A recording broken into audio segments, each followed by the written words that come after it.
You can listen to The Professional Left wherever you get your podcasts, on Netroots Radio, or at our website, proleftpod.com, where you can also contribute to this podcast. There's a PayPal button at our website, or you can mail us a letter and or contribution at P.O. Box 9133, Springfield, Illinois, 62791. This is the podcast for September 12th, 2025. It's not safe for work. Recorded live from the Cornfield Resistance, where the corn sweat is gone and we are officially in a drought. Thanks, Obama. It's The Professional Left with Driftglass and Blue Gal.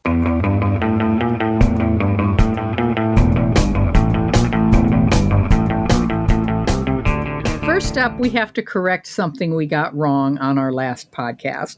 Thanks very much to alert listener James for reminding us that Reverend Susan Phillips is a pastor of First Presbyterian Church in Springfield. James writes, quote, "And while she has served Methodist churches in the past, she isn't a Methodist pastor, but a minister of word and sacrament ordained in the mainline Presbyterian Church USA, as I am. I've known Susan for several years. Susan is 10 kinds of awesome, and she is a leading voice in our denomination advocating for women, LGBTQ plus folks, and Indigenous folks," unquote. So thank you very much for the correction, James. We appreciate it. We do. And now for the very awkward transition. This is an amalgamation of headlines from the Deseret News, the New York Times, the Guardian, and others, which we rolled into one big thing. Charlie Kirk, the 31-year-old founder of Turning Point USA and a central MAGA organizer who built a conservative student network, tied to spreading false claims the 2020 election was stolen, organizing for January 6th, Christian nationalism and anti-LGBTQ plus culture wars, was shot and killed while speaking at Utah Valley University. Trump, without evidence, blamed radical left political violence for Charlie Kirk's killing, saying liberal rhetoric was directly responsible for the terrorism that we are seeing in our country today, and vowed to target the organizations that fund it and support it. "This is war," all caps. Right-wing figures used Charlie Kirk's killing to call for retribution against the left, even before authorities named a suspect or a motive. Speaker Mike Johnson led a moment of silence for Kirk on the House floor that collapsed into a shouting match between Republicans and Democrats. He went straight up Reichstag on that. He did. Yep. Elon Musk, who, by the way, is not the world's richest man anymore, boo-hoo, called the left the party of murder on X. Laura Loomer warned that more people will be murdered if the left isn't crushed with the power of the state. That should be on her tombstone. Mm-hmm. May she live a long and happy life, but that should be on her tombstone. Federalist co-founder Sean Davis demanded extermination of the entire anarcho-terrorist network. And lovely charmer Stuart Rhodes. Oh, he's still in prison, right? No. He's still in prison. No? No. For seditious conspiracy for 20 years, he was sentenced to that. He's the Oath Keepers founder convicted of seditious conspiracy, attempting to overthrow the government of the United States on January 6th. Before Trump commuted his sentence, he vowed to rebuild the group and urged Trump to invoke the Insurrection Act, because Stuart Rhodes always wants to invoke the Insurrection Act, which apparently gives him carte blanche to do ultra-violence wherever he wants. Right. But only when Republicans are in the White House. Right. Yeah. Just so you know, we are recording this on the 11th of September. And obviously everyone is familiar with the events of that day, which happened 24 years ago. If you're in your 20s now, that you've never lived in a world without 9/11 or all the catastrophes that followed because a Republican president and, more importantly, his vice president and his vice president's colleagues desperately wanted to invade Iraq. Mm-hmm. But today we want to touch briefly on another terrorist attack on the United States, January 6th.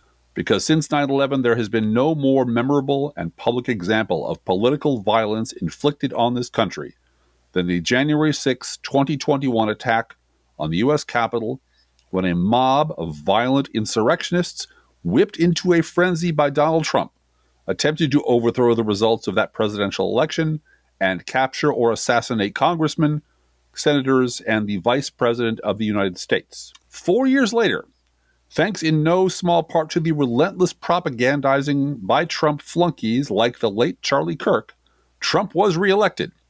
And his first act in office was to blanket pardon every single one of the thugs and traitors who tried to snuff out American democracy on January 6th. So let us begin with the obvious fact that it is ludicrous on its face to pretend that Donald Trump is somehow offended by and opposed to political violence. That's just bullshit. Yeah. From tear gassing peaceful protesters in D.C. to offering to pay the legal bills of rally goers who, quote, beat the shit out of protesters, Donald Trump has shown again and again that he loves political violence. And during all his years in political life, Trump had no more eager lackey than Charlie Kirk, who made himself very rich, selling lies and conspiracies to the ignorant, the angry, the racists, and the simple-minded. He died yesterday with an estate worth $12 million.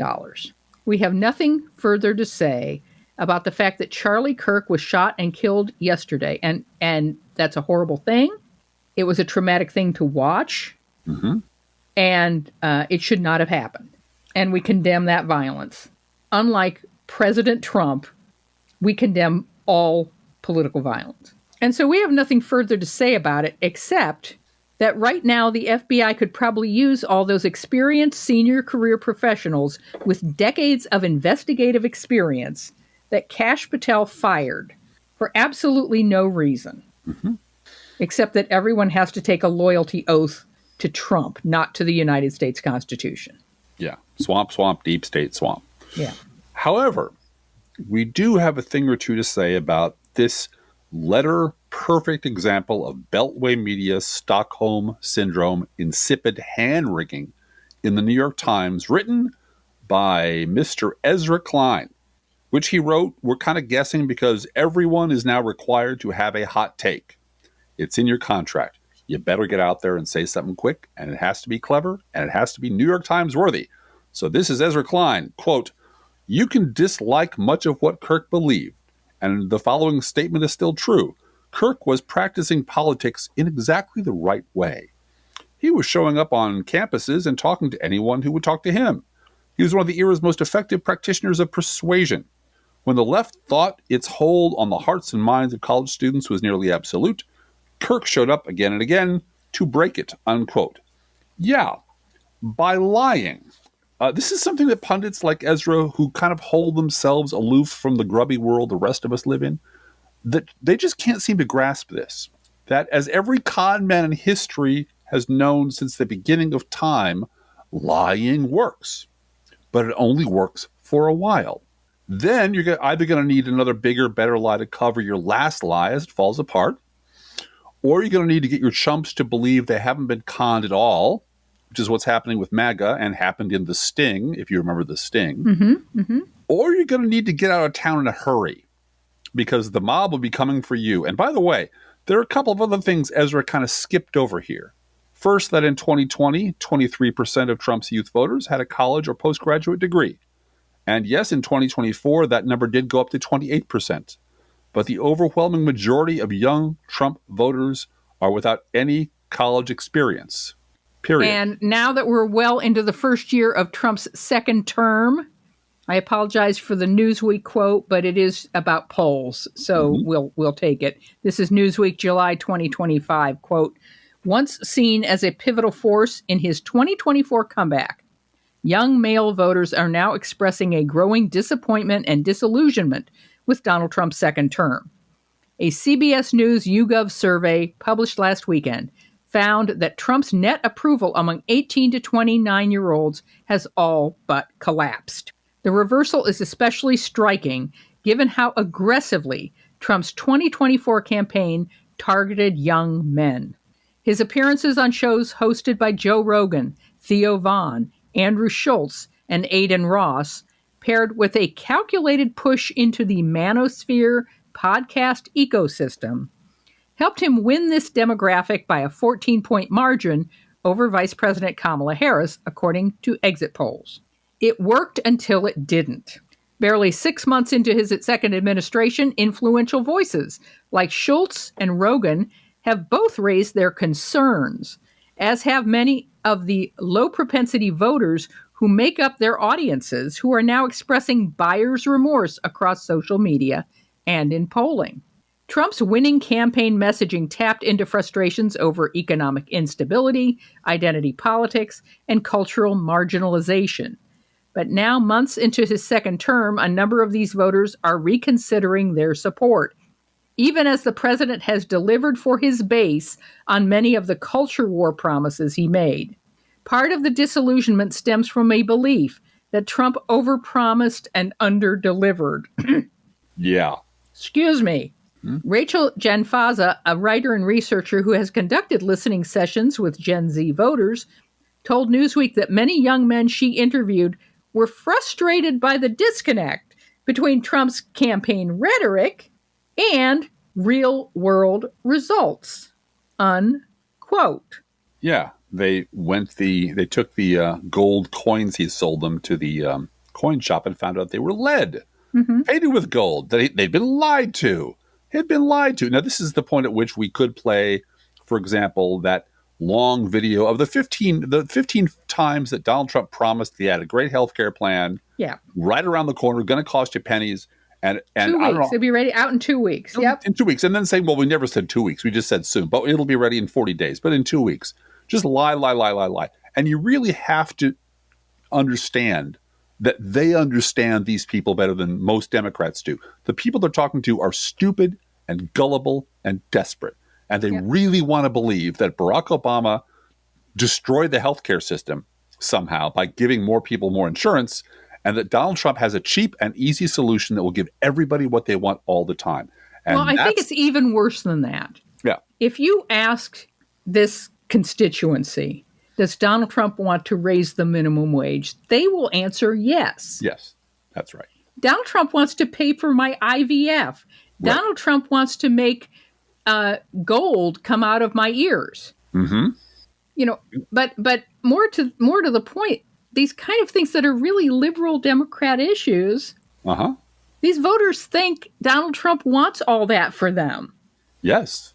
Now, he wants them to have affordable health care and affordable housing. Where did they ever get that? Because he promised it. He never said how it would be done or why they don't have it now. He promised life would be better for me, and this is how life is going to... I'll get a raise, I'll get my IVF, I'll get my home, and life will be good because he's going to help poor white people like me. Mm-hmm. And he lied to them. And Ask he lied to them over and over again. Arkansas farmer, how's it going? Mm-hmm. Well, because as we said, lying does work. Yeah. You know, that Abraham Lincoln talked about fooling some of the people all the time and all the people some of the time. These are the people you can fool all of the time, who are willing to listen to con men and people like Trump and, frankly, Kirk lie to them because they want to believe it so bad and they know liberals are devils. Right. So they can never listen to us. So as we said, lying does work for a while, and then it doesn't. Now, we're going to go back to Ezra Klein again. Quote, "That was not all Kirk's doing, but he was central in laying the groundwork for it. I did not know Kirk, and I'm not the right person to eulogize him, but I envied what he built. A taste for disagreement is a virtue in a democracy. Liberalism could use more of his moxie and fearlessness," unquote. I have no idea how Klein could write this without throwing up in his mouth. But exactly. But he wrote it. Once again, Ezra Klein leaves out some really critical facts, such as the fact that Kirk did not build his huge propaganda network out of moxie and fearlessness and bootstraps and pluck. Like every other right-wing influencer, there was always a billionaire or two in the background with bags and bags of money propping him up. From the beginning, Charlie Kirk's organizations, primarily Turning Point USA, had been funded by a variety of wealthy, influential, conservative donors, foundations, and activists. Turning Point USA's revenues skyrocketed thanks to these oligarchs and their bottomless pockets. This is what we call the patient capital of fascism. Yep, that's right. This is from The Guardian. Quote, "Several of the right's top financial donors have poured millions of dollars into Turning Point USA coffers, including Foster Friess, the late multimillionaire whom Kirk has credited with helping to launch his operations. and the powerful Bradley Foundation. Donors trust a major dark money operation used by big donors to keep their names secret plowed $906,000 into TPUSA in 2019, according to public records. The stunning growth of TPUSA owes a big debt to several fundraising events and meetings with Trump connections, say some Republican consultants. TPUSA held a lavish fundraising gala at Mar-a-Lago in December of 2019 that drew Donald Trump Jr. and Republican political bigwigs. And Kirk's cachet was palpable at the 2020 Republican convention, where he gushed that Trump was, quote, the bodyguard of Western civilization. Kirk and Turning Point USA owe their success largely to Don Jr. and Kimberly Guilfoyle, his girlfriend and leading Republican fundraiser. Well, now it's ex-girlfriend and ambassador to Greece. Yeah. Get her out of the country. Right. Said a veteran party operative, I would often see Kirk and Don Jr. hanging out at the Trump Hotel restaurant in D.C., he added, where big donors and lobbyists were ubiquitous during Trump's first presidency, unquote. And you can remember some protesters beaming light on the walls of that hotel, bribes accepted here. Yeah, exactly. So that's what that was. If you want to build a propaganda network to reach all those people so where you can set up a card table and talk to whoever you want, you're going to need tens of millions of dollars in dark money from billionaires. Right. And what do you suppose those billionaires were buying with all that money? Because there was also... they were buying the hope that you could convert the 18 to 29-year-olds and build a legacy of right-wing power. Exactly. Convert them to what? That's the question, right? Yeah. That's always the question. Yeah. Because there's also Richard and Helen DeVos Foundation. They also wrote Kirk big checks.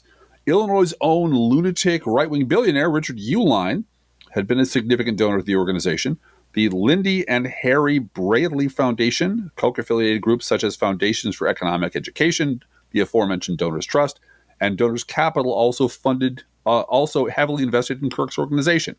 It's a hell of a long list, all of whom saw Charlie Kirk as a means to their fascist political ends. So, given the tactics Kirk used and the dark and dangerous forces on whose behalf he fought, in what fucking universe is Ezra Klein living that lying counts as just a taste for disagreement, Because democracy, a little bit of disagreement. And when did demagoguing become synonymous with persuasion? That is not what they taught me at debate camp. And we're damn sure that's not what they taught Ezra Klein in journalism school. Does Ezra envy what Alex Jones built? Does he think what Newsmax does every day is, quote, doing democracy right, unquote?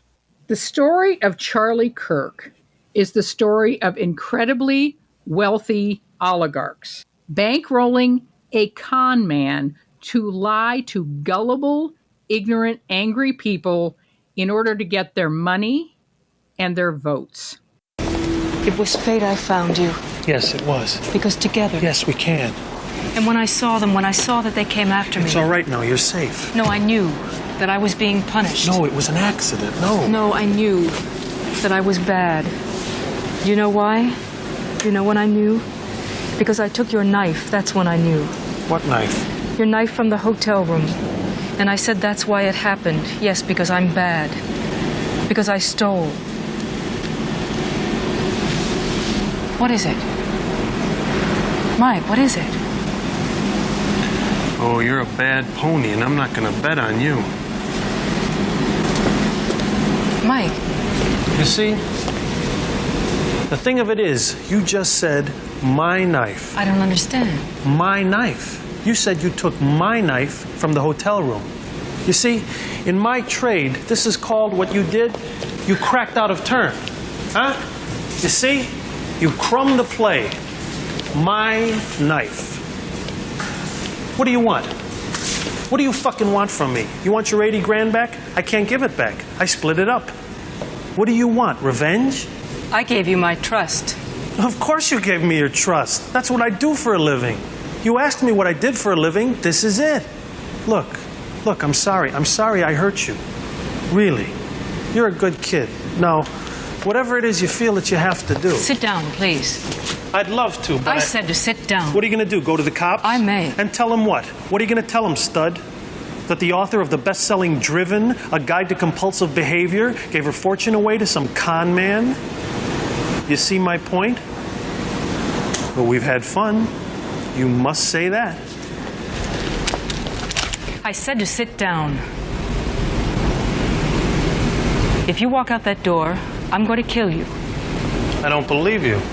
What is life without adventure?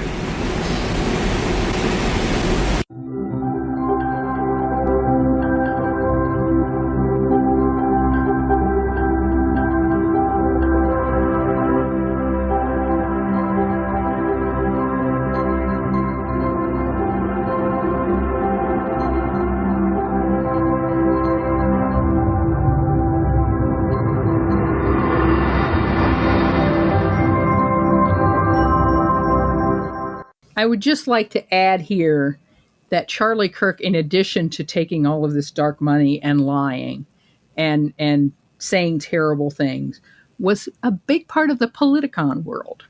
Yes, just like Ezra Klein, just like lots of, pundits on the right and the left. Right. Going and having drinks and parties and, letting all the political junkies see people mix it up. Mm-hmm. It's just a business. It's just a business. It's just a game. It's just a show. It's just a show. And it's just a show at that point. Yeah. Mm-hmm. Yeah. So there's a club, and Charlie Kirk, with his $12 million, was in it. Yeah. And so is Ezra Klein. And the people who paid for his entrance were Richard Uihlein and the Kochs and all the usual awful, awful people who fucking hate democracy and who hate democracy and want a white nationalist ethno-state in the United States of America, which Donald Trump is trying to give them. Yeah. Mm-hmm. And the Supreme Court also. Yeah. Ezra continues in this column, quote, American politics has sides. There's no use pretending it doesn't, but both sides are meant to be on the same side of a larger project. Making money at Politicon. No, that's not what he said. Selling books at Politicon. No, that's not what he said. Part of a larger project. We are all, or most of us anyway, trying to maintain the viability of the American experiment. We can live with losing an election because we believe in the promise of the next election. We can live with losing an argument because we believe that there will be another argument. Political violence imperils that, said Ezra Klein. Kirk and I were on different sides of most political arguments. We were on the same side of the continued possibility of American politics. It is supposed to be an argument, not a war. It is supposed to be one with words, not ended through bullets, unquote. At the risk of repeating ourselves, this is ludicrous on its face. But the ludicrousness of it is understandable when you think about Ezra and Charlie Kirk at Politicon. Mm-hmm. Donald Trump, the president of the United States, fomented the worst terrorist attack on this country since 9/11 as an explicitly political act. And Charlie Kirk was completely cool with all of it, right up until there were consequences. And his fascist money machine was suddenly at risk. And a lot of people woke up on January 7th thinking the money machine was at risk. Oh, shit. What happened? If it had succeeded, well, who knows what would have happened? Yeah. But it didn't. So now suddenly you have, and remember, he's not alone. No. No. We're going to talk about how he backed away from all this once it got bad.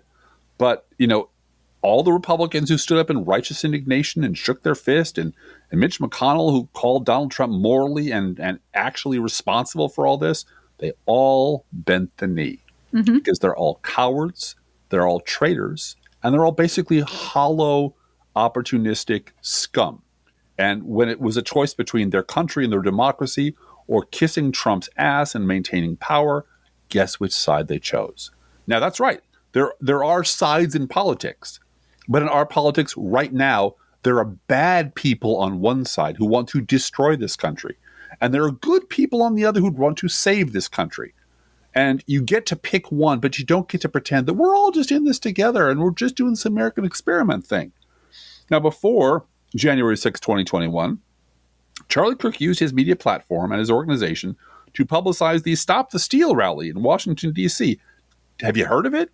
He was a persistent and aggressive promoter of lies about claims of widespread voter fraud. That's just persuasion, Blue Gal. That's just the art of persuasion. It's just the art of debate, Driftglass. And he spread those lies to his younger conservative audiences. Just persuasion, Blue Gal. Just a touch of disagreement here in our beautiful democracy. Turning Point Action and Students for Trump, an organization Kirk founded, sponsored buses to transport supporters to Washington. On January 5th, 2021, Kirk tweeted that Turning Point would be sending 80-plus buses full of patriots to the event. And then the shit hit the fan. And Kirk did the most conservative thing ever. He deleted his tweet about the buses and later claimed to have had nothing to do with the riots on the Capitol. Just a merry mix-up, Blue Cal. Just the rough and tumble of American democracy. In 2022, he was called to testify before the U.S. House Select Committee on the January 6 attacks, where he invoked his Fifth Amendment rights against self-incrimination. I'm old enough to remember Donald Trump saying to an audience that if you plead the Fifth, you're guilty. Yeah, I remember a lot of shit Trump said that applies in this situation. And what about those pardons, Driftglass? This was Kirk's tweet the day Trump opened the doors of Blackgate Prison and turned out the worst people in America loose on the country. Quote, with the weight of the world on his shoulders, President Trump acted for the betterment of humanity.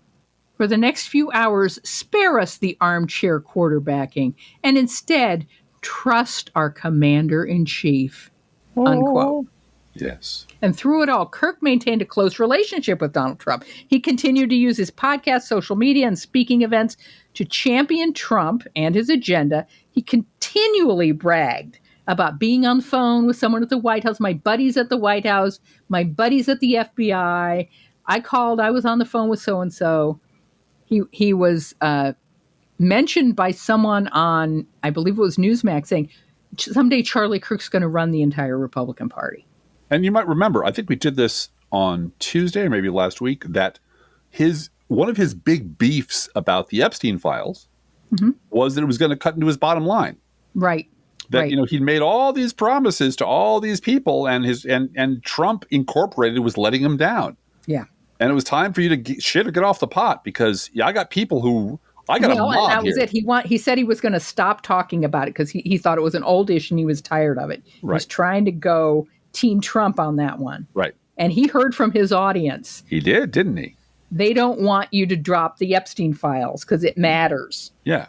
And so he went back on and said, look, everybody out there in Washington, you got to listen because we're under the gun here. Mm-hmm. And everybody on the right told him, no, this is something, as you said, it was a load-bearing lie. Mm-hmm. You cannot drop this after, that's like saying, well, we're just going to drop at Benghazi investigations. Yeah. During the Obama administration. What? You can't. We think Hillary Clinton suffered enough, Charlie Kirk. It's like Charlie Kirk tried to say. Yeah, to quote Mel Brooks in Blazing Saddles, we've got to protect our phony baloney jobs, gentlemen. Baloney jobs here. And the money machine breaks down if we don't deliver to the mob what we promised the mob we would deliver. So if they don't keep listening to my podcast, we're fucked. So that $12 million shrinks by even $1. I'm unhappy. And so he sent a letter to the Home Office telling them that you better do something about this. Deliver with something. Give me something. Mm-hmm. Yeah. Yeah. And I think that's the point. It was July of this year that Laura Loomer said that, Charlie Kirk was just swinging back and forth between being pro-Trump and anti-Trump, and how dare he? Mm-hmm. He's not truly with the president. And so, that's how Laura Loomer stays trending. Right. Is by stirring up shit. Holier than everyone else. Yes. She's purer than everyone else. And that's why when you're in a cult, it's easy to get tagged as not good enough, not loyal enough. Yeah. What have you done for Trump lately? Yeah. Why are you still talking about the Epstein files, Charlie? Yeah.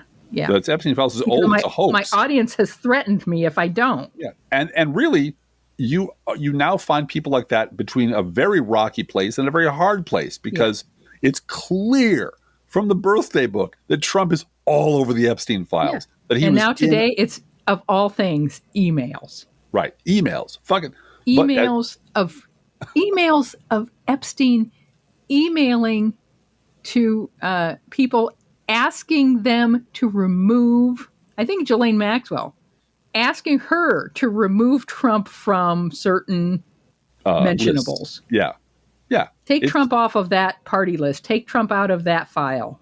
Remove Trump and this other, politician or this other powerful person. Take those guys off. And he's running in circles, he's screaming, hoax, it's all a hoax. Yeah, right. And it's so fucking awful that, their back's against the wall. There's no way to square this. Nope. And everybody who makes money off of conning these gullible idiots is scared to death because the money machine will get cut off they can't go left or right because whatever they do, they're making a decision that's pissing off either the people that they depend on for their politics, their political cover, their access to the White House, or the mob that makes them rich. Well, and so here's the deal. As Trump fades physically, you got to be ready to land somewhere on the right side of the mob. Yes, wherever they go. When Trump dies. And what side is that? Is that I'm with the Epstein victims, which is the choice Marjorie Taylor Greene is making? Yep. And I think she's got her finger on the pulse a lot better than a lot of people. A lot better than J.D. Vance does. Yeah. Yeah. But suffice it to say, they're all awful people.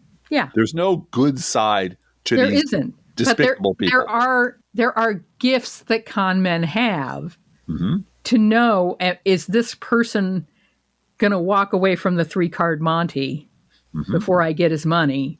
Yeah. Or can I string him along for another game? Yeah.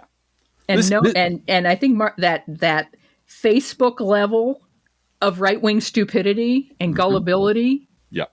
Marjorie Taylor Greene has lived at that level for a long time. Yeah. So don't mistake this for what it is not.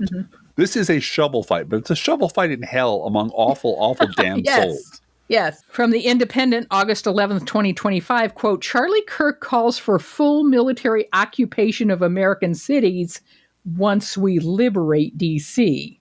We've got to go hard. We got to go big league. We're talking National Guard, tanks, every street. You need military, Charlie Kirk exclaimed.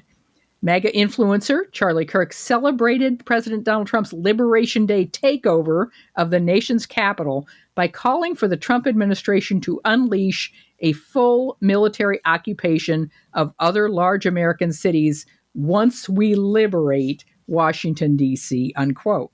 Rolling the military into American cities that do not need it and did not ask for it, folks, is nothing but an act of political violence. Empowering masked goons who wear no ID and no badges to snatch people off the street and send them off to who knows where with no due process is nothing but an act of political violence. Let's condemn all political violence. If we're going to do it, let's do it. And let's recognize political violence when we see it. Yeah. And not just, it doesn't have to be bloody in your face. There's all kinds of political violence being perpetrated against the American public every day by this administration because they know that that's how they stay in power. That's what the mob loves. The mob loves to see people get the shit kicked out of them, being dragged off, especially brown people. They love to see liberals crying. They love to see LGBTQ people tossed onto the scrap heap of history because that, for them, is winning.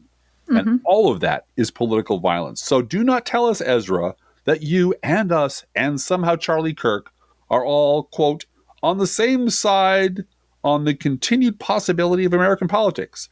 It's supposed to be an argument, not a war. It's supposed to be one with words not ended with bullets, unquote. Because it insults my intelligence. It makes me very angry. Ezra Klein continues, quote, I wanted Kirk to be safe for his sake, but I also wanted him to be safe for mine and for the sake of our larger shared project, unquote. Okay, here's a bulletin for you, Ezra. We Democrats were never part of Kirk's project. He wasn't paid $35,000 to come to Springfield to keynote the Sangamon County Republican Party's annual fundraiser to pursue some larger shared democracy project. Kirk's project came from a much older and much darker place, one that Rod Serling captured perfectly in the 1963 Twilight Zone episode, He's Alive. You said that you had something to talk about. I do. I do indeed. I have you to talk about. And the things you believe in, which are the things I believe in as well. Your success, Mr. Fulmer, will be my success. Go on. Good. Let us start by your learning. What are the dynamics of a crowd? How do you move a mob, Mr. Fulmer? How do you excite them? How do you make them feel as one with you? I don't know. How? Join them first, Mr. Fulmer. Join them? Yes. When you speak to them as if you were a member of the mob. Speak to them in their language, on their level. Make their hate your hate. If they are poor, talk to them of poverty. If they are afraid, talk to them of their fears. And if they are angry, Mr. Fulmer, if they are angry, give them objects for their anger. But most of all, the thing that is most of the essence, Mr. Fulmer, is that you make this mob an extension of yourself.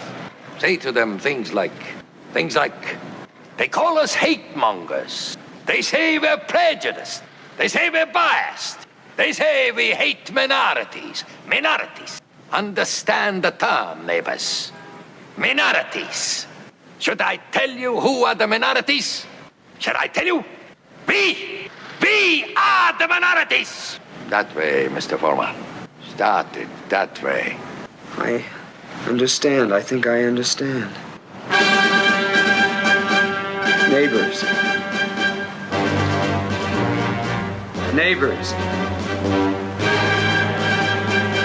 They call us hate mongers.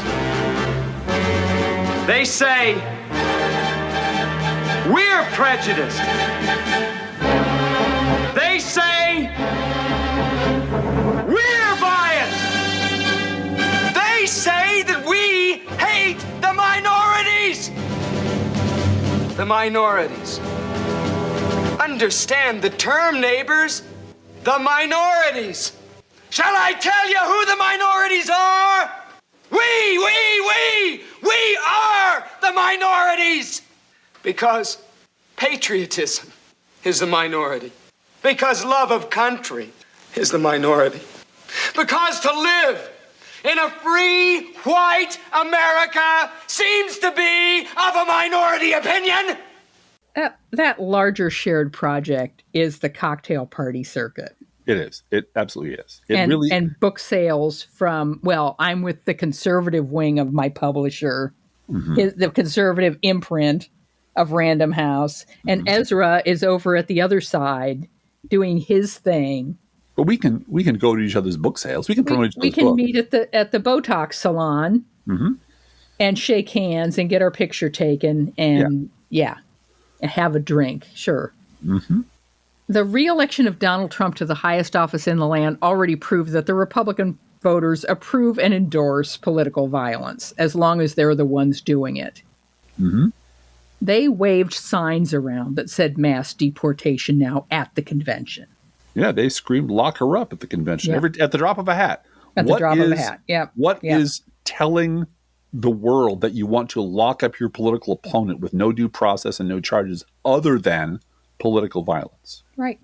In Charlie Kirk's rabid support of the Trump regime, his dismissal of empathy. And he literally said, I do not have Christian empathy for immigrants who have been here for over 10 years and don't speak English. He invoked religion at that point and said, I don't have it. He considered empathy something weak and for losers. And he shrugged off mass shootings as the acceptable price of doing business to protect, and again, this is a quote, our, quote, God-given right, unquote, to arm ourselves to the teeth. That proves that his listeners and funders approve and endorse political violence, as long as they are the ones doing it. Mm-hmm. And as long as it is part of a Christian white nationalist agenda. It's for a higher purpose, Blue Gal. Yeah. You got to break a few eggs to get America back to its white Christian nationalist roots. Mm-hmm. And they're more than willing to do it. Yeah. And, the pardoning the Proud Boys sent the strongest message you could Absolutely. possibly have that Absolutely. we are a party that endorses brown shirts beating people up when they get in our way. And overturning the government. And the idea Flipping that the government. Yeah. And the idea that Ezra Klein is sitting up at the New York Times office just pretending that never happened, or it wasn't part of this, or it wasn't a continuum of violence on the right that goes back for decades, is ludicrous. This goes back to Tiller the Baby Killer with Bill O'Reilly. They want to talk the mob into doing terrible things, and when they do terrible things, say, well, I didn't know that would happen. I wasn't a part of that. I didn't pull the trigger.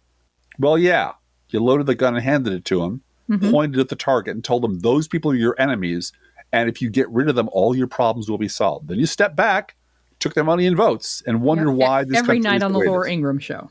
Yeah. The left is evil. Yeah. Now, another awkward transition.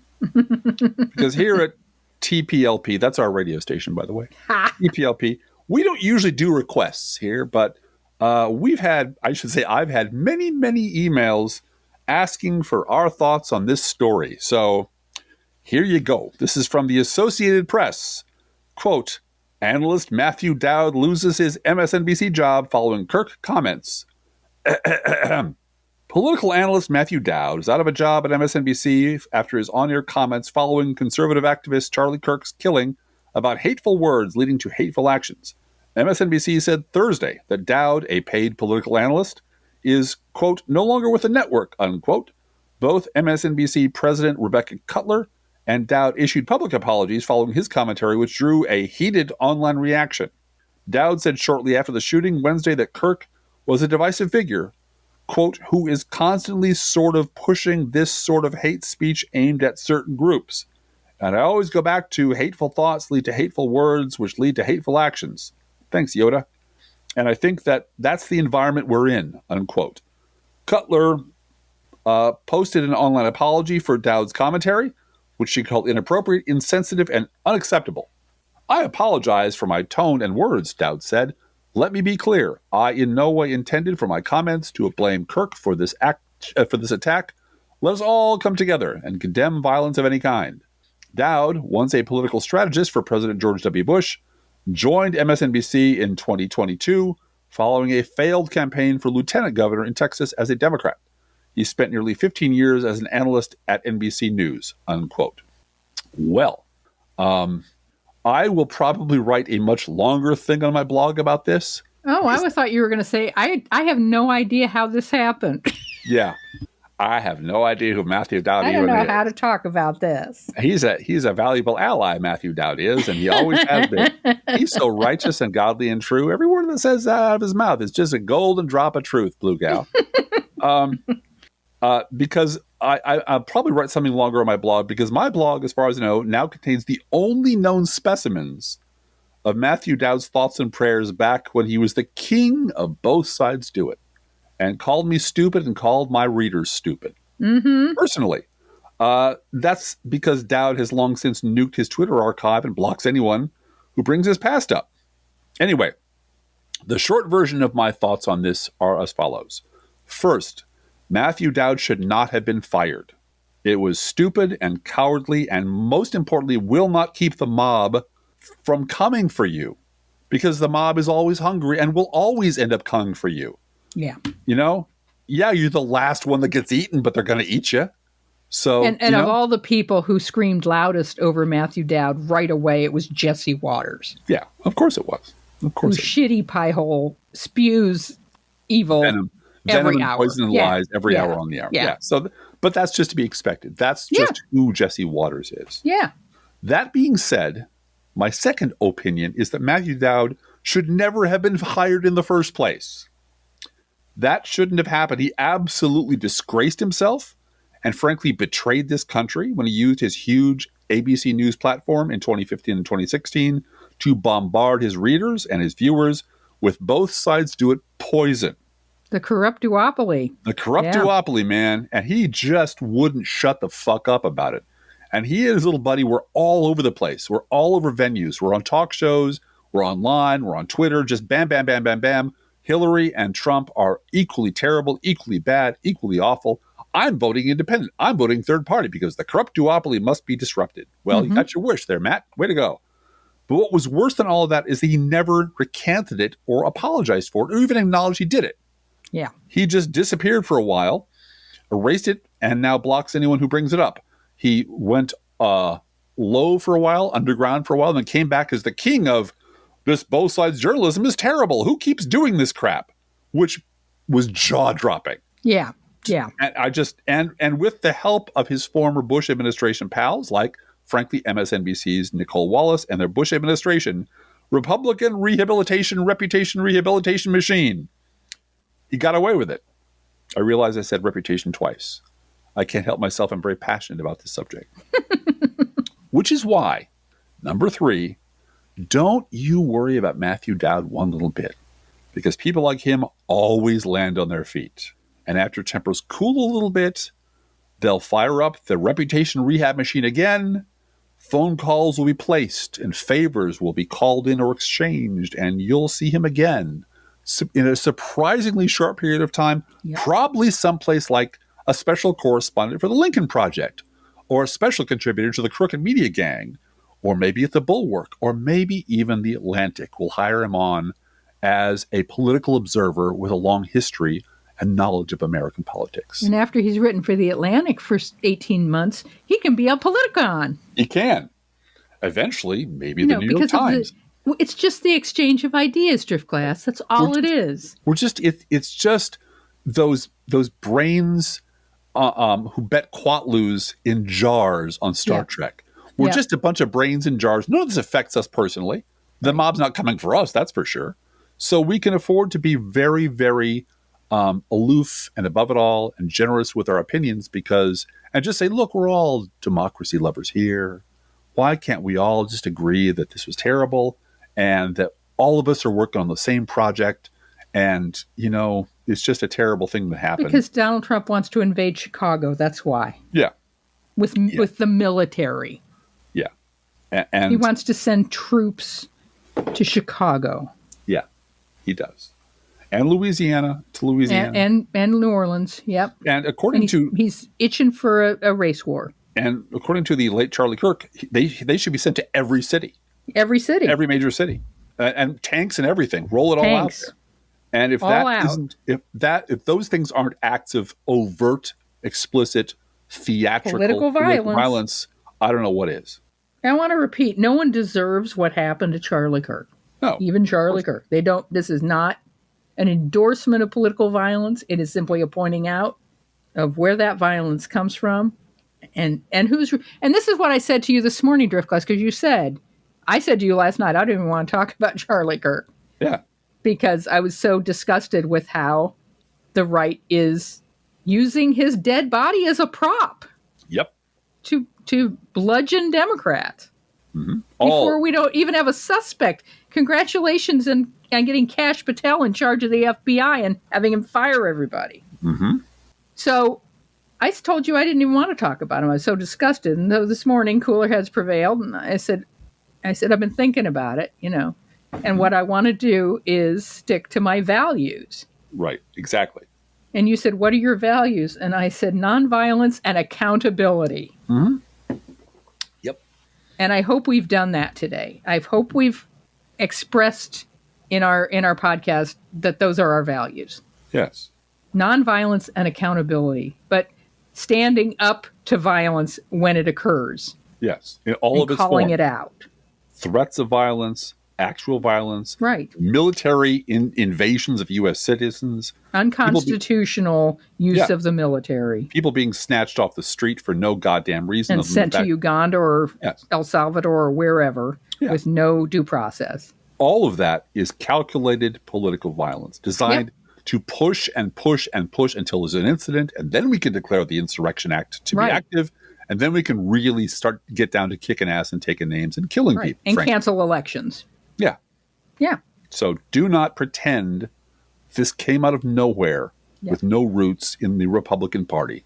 Because, we got nuts on our side. We got bad people on our side. But the right is organized around the idea. And funded. Of aggressively trying to overthrow American democracy by any means necessary, using violence and the threats of violence to get what they want. Right. That's all funded by billionaires who don't give a shit about you, me, or the founding fathers. Moving on to a news roundup. Yes, to a news roundup from the Denver Post. Quote, a teenage student opened fire at Evergreen High School on Wednesday, shooting 2 classmates before shooting himself and later dying at the hospital. The Jefferson County Sheriff's Office said all 3 students were taken to St. Anthony Hospital, where 1 victim remained in critical condition, another was stable, and the suspect was pronounced dead. It was the 47th school shooting of 2025 so far, unquote. It's the guns. It's the guns. And this is what the late Charlie Kirk said was just part of the doing business. We have to defend our God-given right to arm ourselves to the teeth. And school shootings, and occasional mass shootings, bodies are the cost of liberty. That's the price. Suck it up, Buttercup. From Axios, quote, the Supreme Court agreed to fast-track Trump's appeal over his global tariffs, keeping the duties in place while setting arguments for early November. 2 lower courts have already struck down most of the tariffs, finding the 1977 International Emergency Economic Powers Act, or IEEPA, doesn't give presidents, quote, unlimited authority, unquote, to impose global duties, unquote. From the Missouri Independent, quote, the Missouri House approved a new congressional map designed to erase a Democratic seat. The 90-65 vote carves up Kansas City to give Republicans control of 7 of 8 U.S. House seats. The plan now heads to the state Senate with Governor Mike Kehoe backing the Trump-driven mid-cycle redistricting effort. Democrats called the move one of the ugliest moments, saying Republicans were doing the bidding of a wannabe dictator, unquote. Such language. Tisk, tisk. Yeah, it's really unhelpful to use that kind of language. This is from The Guardian. Quote, Democrats on the House Oversight Committee released a photo from Jeffrey Epstein's 2003 birthday book showing Epstein holding up a novelty check selling a fully depreciated woman to Trump for $22,500. The check was signed DJ Trump, and the caption read, Jeffrey showing early talents with money plus women. Sells fully depreciated, and something's redacted, to Donald Trump for $22,500. The woman's name was there. That's what it was. It continued, even though I handled the deal, I didn't get any of the money or the girl. The photo also showed Epstein with Joe Pashkow, a longtime member of Trump's Mar-a-Lago resort, and a third redacted figure identified as the woman, unquote. And it was definitely at Mar-a-Lago. They have proven that through photographic evidence of the background. That's where it was. Yeah.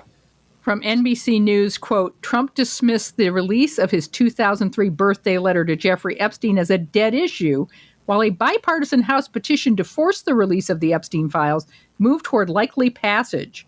The petition currently has 217 signatures, with Democrats expected to add 2 more votes after the special elections by the end of September to reach 218. The White House, meanwhile, accused Democrats of desperately trying to concoct a hoax to smear the president, adding that Trump did not write this letter, he did not sign this letter, unquote. He definitely signed the letter. He's all over them. And this is the thing. This is the thing. Everything has to circle back to this. I wish it weren't so.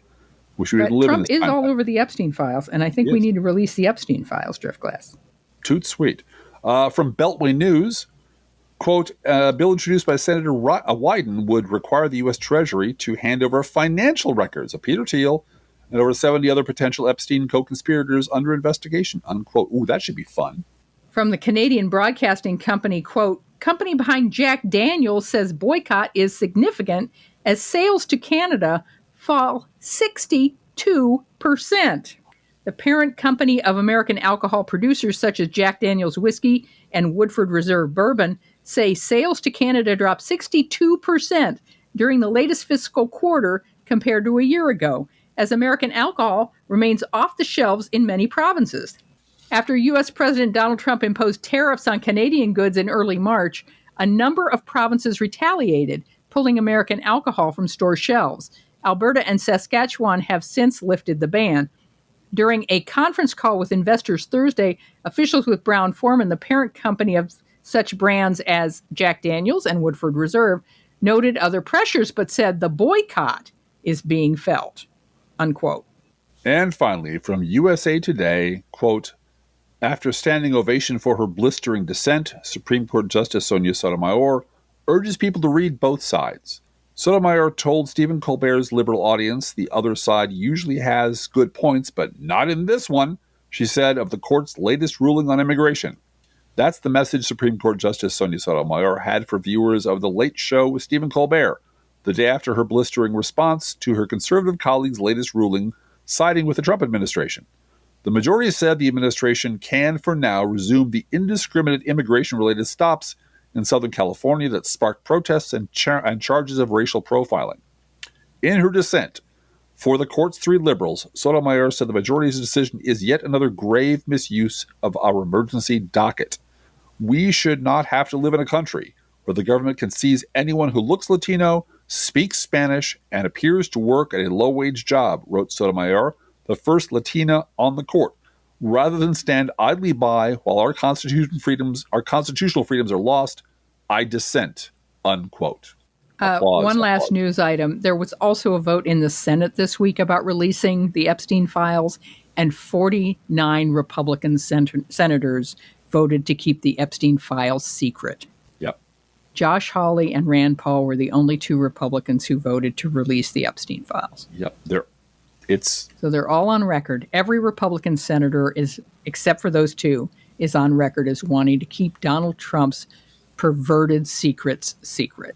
So if I may quote Ezra Klein, there are sides in American politics, no use pretending otherwise, and one side is those guys. He's covering up for pedophilia. Yeah, the most infamous pedophile in modern American history, who is clearly deeply entangled with the Republican president, who is also a great advocate of political violence and is being guarded from any consequences for his actions by the entire Republican Party, minus one or two occasionally. 49.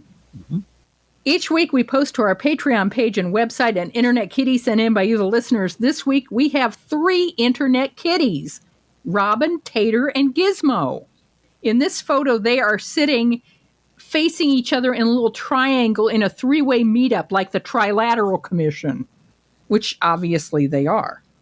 And of course, Robin, Tater, and Gizmo eat freshly poured cat food, our fake sponsor. Whether you serve Pet Store Perfection or Dollar Store Dreck, your cats will remind you that plotting world domination demands that the food they eat is only freshly poured. Freshly poured, oh my Lord, it's freshly poured. You can visit Robin, Tater, and Gizmo at our Patreon page, patreon.com/ProLeftPod, or our website, ProLeftPod.com. And you can send your internet kitty, dog, or other pet to us at our email address, proleftpodcast@gmail.com, subject line Internet Kitty, where you can also write to both of us at proleftpodcast@gmail.com. Feel free to write us. We love hearing from you. Be aware that if you write to us at any of our addresses, we reserve the right to read your email or U.S. Postal Service, Go Postal Unions, letter on the air, unless you say otherwise. I just sang the freshly poured song to class, and Bosco woke up and walked to the food bowl. it's a real thing here. It is a real thing.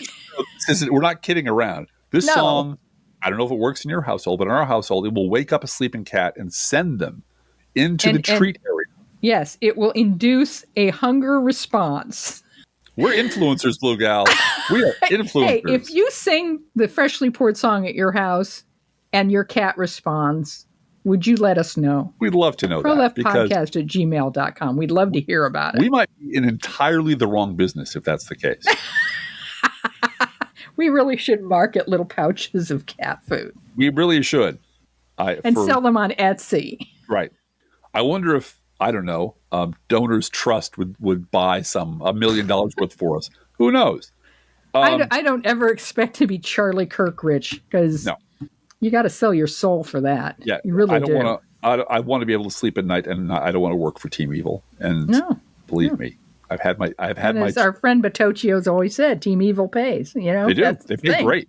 It pays great. You can have a really big house and no worries about how you're going to pay for your healthcare bills.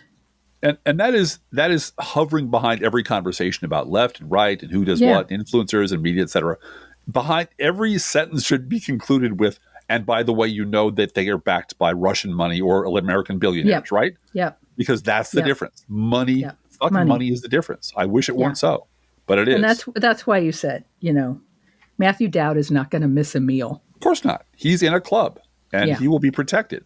Yeah. And they will rehabilitate him and bring him back because they always bring their friends back. Mm-hmm. If you're not in the club, you're just SOL. And speaking of clubs, would you like to join our Gourmet Coffee Club? It's a wonderful club that you can join for merely $5 a month. If you're able to treat yourself to an espresso-based beverage, we ask you to consider treating us to one as well. This is not charity. It's how we support this work we do, the stuff you're listening to right now. So if you can spare $5 a month, we'd be very grateful for your support at patreon.com/ProLeftPod.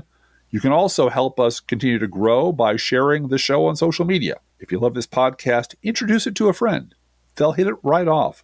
And thank you so very much for keeping us going. Hey, Drift Class, how are the Internet Kitties doing this week? Well, Blue Gal, the Internet Kitties heard about swords into plowshares and began to sharpen their claws on the furniture. Let's think about living.